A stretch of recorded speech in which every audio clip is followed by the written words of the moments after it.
Hi everyone, it's Scott. Welcome back to the Movie Reviewers 100. On YouTube I'm known as Cineram, and I do the Thursday videos here for the Collab channel. We post our videos both here on YouTube and on Facebook. If you happen to be watching on YouTube, please come on over to Facebook and leave comments there, and also suggest new themes. Our theme this week is Dwayne "The Rock" Johnson, a former professional wrestler and media star who is now one of the biggest box office draws in terms of action movies that's around right now, at least for the 21st century. Lately, he's made a career of coming in to franchises like Fast and Furious and Journey to the Center of the Earth. He started in one of those sequels. And he also, stars in headlines movies and that are geared towards kids, I think. Movies like, let's see, The Game Plan, right? Or was that The Battle Plan with Jennifer Lopez? I don't remember exactly. The one where he's a football player and he basically has to look after his daughter for a week or something like that, and that messes with his lifestyle. The Tooth Fairy, right? He was in that too. EJ did a review of Walking Tall, which is one of his straight action pictures, and that's a good video, so check it out if you haven't already.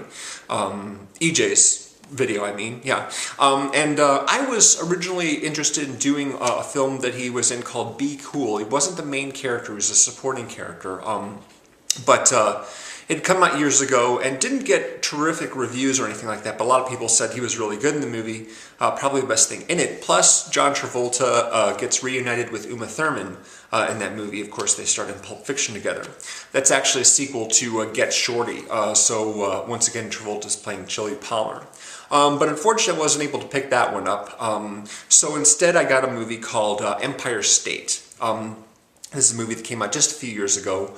Didn't make it to the theater, unfortunately. Just went to video. But don't feel too bad, Mr. Johnson. Even Bruce Willis and Robert De Niro and Stallone are making movies that go direct to video these days. It was done by a guy named Dito Montiel, who is the director of a couple of Channing Tatum movies called Fighting and Son of No One. He also did a movie called Guide Recognizing Your Saints with Robert Downey Jr. and Rosario Dawson. Haven't seen any of those movies, actually.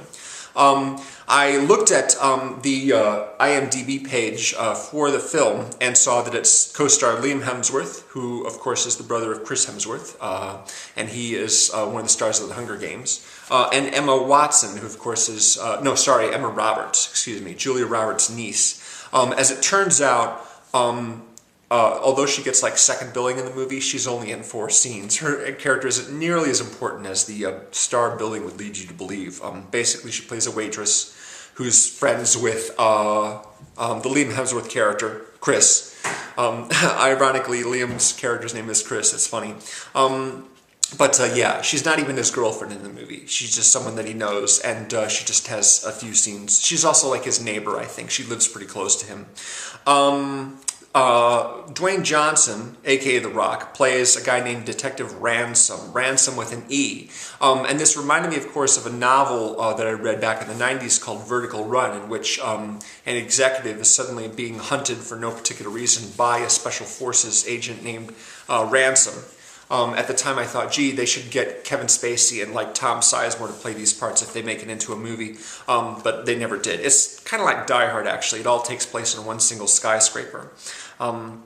Anyway, the name Ransome stuck out to me, and so I'm like, ooh, The Rock is playing someone named Ransome. I should check this movie out. I didn't know anything about it, nothing at all. As it turns out, it's based on a true story, which occurred in the early 80s. Judging by the poster on one of the movie theaters in the film, it's 1982 because they're playing Poltergeist. So Liam Hemsworth is Chris, he's the main character, and he's trying to make a career for himself, but it's difficult because of his background. He has a criminal record, and so he gets denied entry to the police academy, and also the people he hangs with are a lot of low-life thugs. He lives in a neighborhood that's run by small-time gangsters.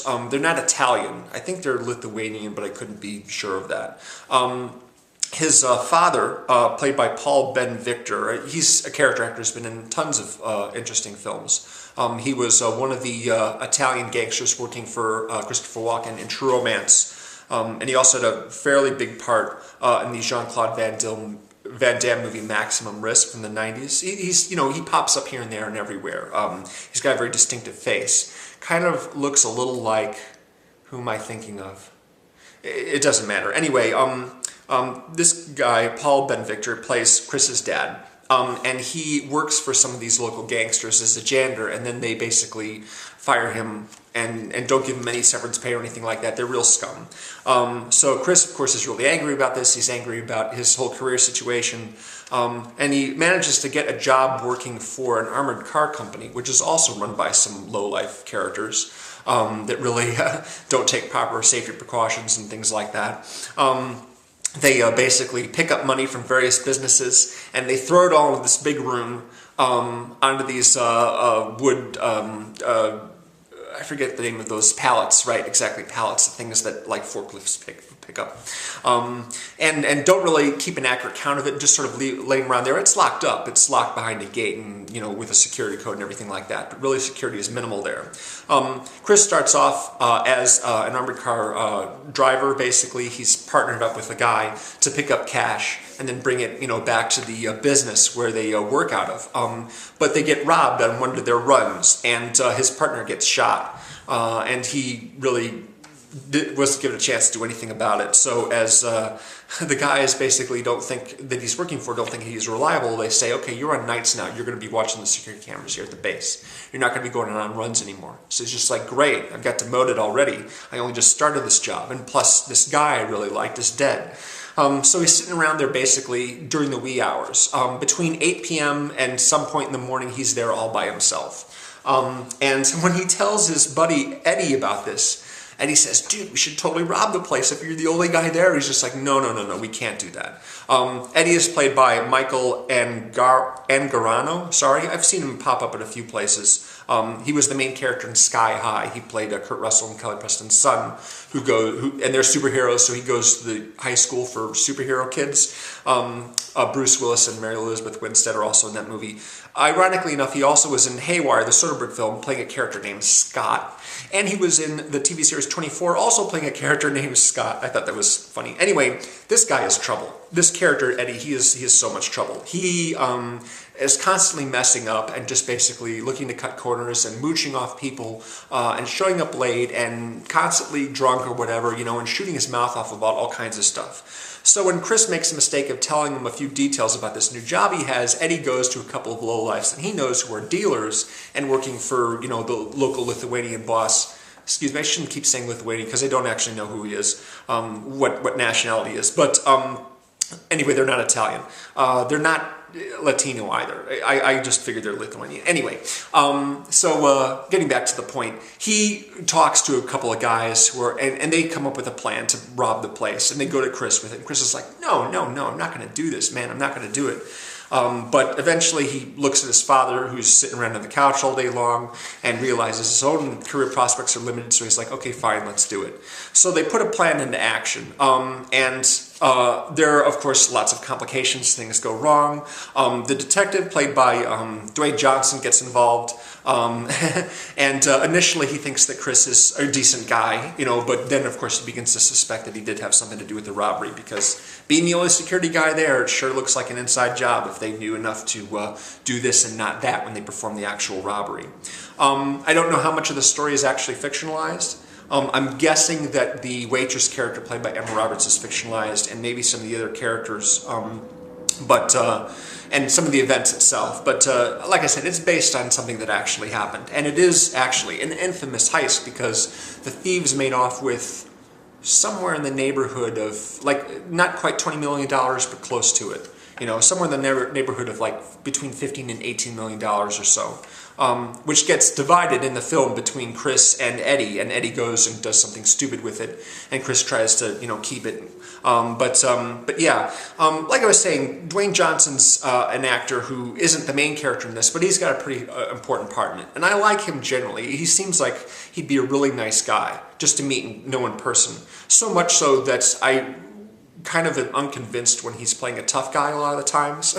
It just seems like an act to me. You know, he's a good actor, but playing tough necessarily isn't his strong suit. Of course, he's a big guy, 6'5", extremely muscular. He has to be in order to be a professional wrestler, you know, and that's the kind of, you know, I think probably the movie that I most frequently identify him with is the movie that he was in with Sean William Scott called The Rundown, in which whenever he finds one of his targets, one of the people that he's supposed to basically get collateral from or bring back to wherever person who's paying him, he'll always start with a smile and a handshake and say, how you doing? Here's how it's going to go. We're going to do one of two things, and it's your choice whether or not you want to come quietly and cooperate with me, or there's going to be trouble. And he always says it very pleasantly. I figure he seems like a really nice guy, if only he wasn't the guy who wanted something from you, you know. Of course, The Rundown had a quick cameo from Arnold Schwarzenegger, who I just recently watched in The Escape Plan, which is the movie he was in with Stallone. Going off on a little tangent here, but of course, yeah, The Rock is the new sort of action star, I guess you could say, although he's not the only one. There aren't any big, huge action stars like there were in the 80s and 90s, Arnold and Sly and all those guys. Instead, you've got franchises, which are stars now. You've got superheroes, which are stars, and sometimes they're played by different people. And you've got guys like Vin Diesel, you know, who typically star in action movies, although they don't all do well. But again, it's more the franchise. Things are more franchise geared now than they are geared towards actors. Because, like I said, even guys like Bruce Willis end up making movies that go direct to video, even though they would ordinarily play in the theater if this were a different decade. Yeah, my favorite quote about Dwayne Johnson is when he was in, essentially, I think his first film, which is The Scorpion King. He basically just had a cameo in that at the very beginning. And in the end, he was played by a CGI character. Roger Ebert says, I believe that, you know, before I saw this movie, I believe that Dwayne Johnson had a good acting career ahead of him. And after seeing this movie, I believe it is still ahead of him. That's pretty funny.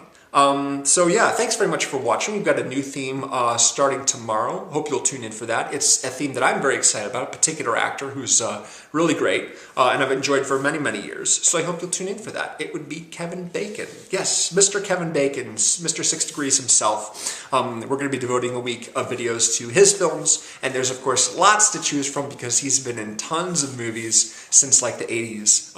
Excited about that. Again, please come on over to our Facebook page. Leave us suggestions for new themes, what have you. Be excited to hear from you. We've got a lot of themes planned already, but we will gladly preempt them for anything that you want to see. And comment, of course. And if you're watching on YouTube, of course, please subscribe and rate us and things like that. Thank you. Take it easy.